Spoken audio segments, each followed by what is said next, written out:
રોજ રોજ બાળકોને લંચ બોક્સમાં શું આપવું, તો આજે આપણે એના માટે ખૂબ જ સરસ એવો દેખાવમાં અને ટેસ્ટમાં પણ ખૂબ જ સરસ લાગે એવો લંચ બોક્સની રેસીપી આપણે શેર કરીશું અને બાળક આપણું ખાઈ પણ લેશે. તો ચાલો કેવી રીતે બનાવવું એ જોઈ લઈએ.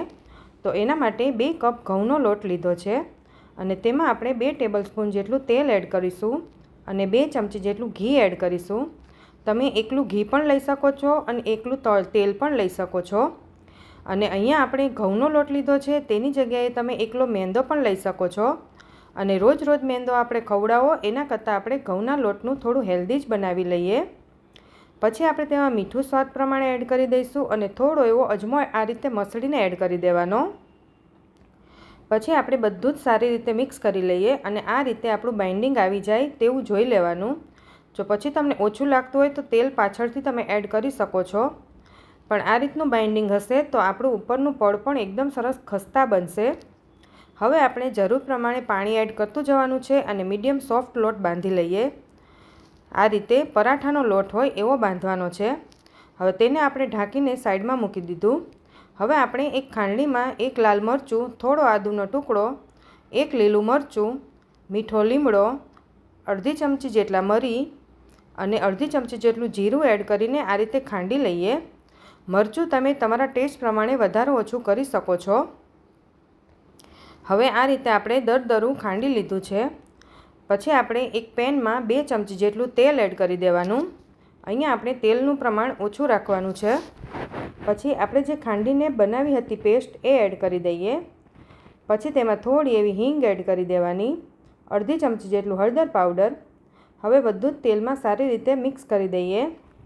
પછી આપણે 3 બાફેલા બટાકા લીધા છે, તો બાફેલા બટાકાને પણ આપણે એડ કરી દઈએ અને તેને આપણે પોટેટો મેશરથી થોડા મેશ કરી લેવાના.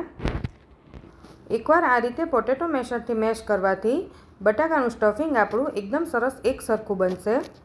હવે આપણે તેમાં મીઠું સ્વાદ પ્રમાણે એડ કરી દઈએ, થોડું એવું લાલ મરચું, કારણ કે લીલું મરચું પણ એડ કર્યું છે એટલે, અને હું ટિફિન માટે બનાવું છું એટલે મરચું વધારે એડ નથી કર્યું.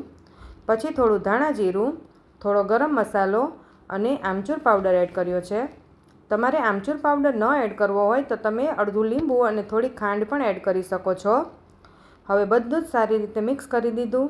પછી ઉપરથી થોડા લીલા ધાણા એડ કરી દઈએ અને આને આપણે મિક્સ કરીને સાઈડમાં મૂકી દઈએ, જેથી સ્ટફિંગ આપણું થોડું ઠંડુ થઈ જાય. હવે આપણે જે લોટ બાંધ્યો હતો તેની આપણે થોડી મોટી રોટલી બનાવી લેવાની અને તેની આપણે કિનારી કટ કરી દઈએ. 4 બાજુથી આ રીતે કિનારી આપણે કટ કરી લેવાની છે.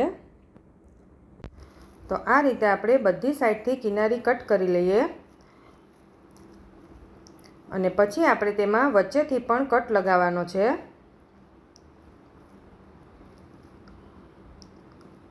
હવે આપણે તેનો બંને બાજુથી વચ્ચેથી કટ કરી દઈએ એટલે એકદમ સરસ સ્ક્વેર બની જશે.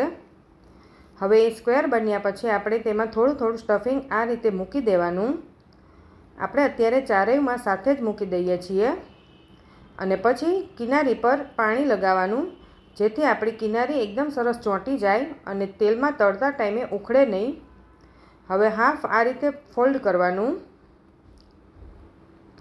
હવે બીજો ભાગ જે છે સામેથી એ પણ આપણે સામે ફોલ્ડ કરી દઈએ અને હળવા હાથે આ રીતે પ્રેસ કરી દઈએ, જેથી એકદમ સરસ ચોંટી જાય. હવે ફોર્કથી આપણે ડિઝાઇન કરી લીધી છે, જેથી ચોકલેટ જેવો શેપ લાગે છે અને વચ્ચેથી આપણે આ રીતે પ્રેસ કરી દેવાનું, જેથી એકદમ સરસ ચોકલેટ જેવો શેપ આવી જશે. તમે જોઈ શકો છો કે એકદમ સરસ શેપ લાગે અને બાળકોને જોઈને જ ખાવાનું મન થઈ જાય. તો હવે આપણે તેને ગોલ્ડન બ્રાઉન રંગના તળી લઈએ. મીડિયમ ફ્લેમ પર તળવાનું, જેથી આપણું ઉપરથી બ્રાઉન ન થઈ જાય અને પડ આપણું એકદમ સરસ ખસ્તા બને. હવે આ રીતે આપણે લગભગ 2 થી 3 મિનિટ તળી લીધું છે અને સરસ ગોલ્ડન બ્રાઉન રંગ આવી ગયો છે. તો હવે આપણે તેને કાઢી લઈએ. તમે જોઈ શકો છો કે આપણી કેન્ડી એટલી સરસ બની છે અને બાળકોને નાસ્તામાં પણ ભાવશે. તો હવે તેને આપણે સોસ સાથે સર્વ કરી દઈએ. તમે ગ્રીન ચટણી પણ આપી શકો છો. તમારા બાળકને જે પસંદ હોય એ તમે આપી શકો છો. અને તમે જોઈ શકો છો કે આપણી કેન્ડીવાળો નાસ્તો ખૂબ જ સરસ લાગે છે। ક્યારેક કંઈક આવું અલગ પણ ભરી દઈએ તો બાળકોને લંચ બોક્સ ખૂબ જ ભાવે છે।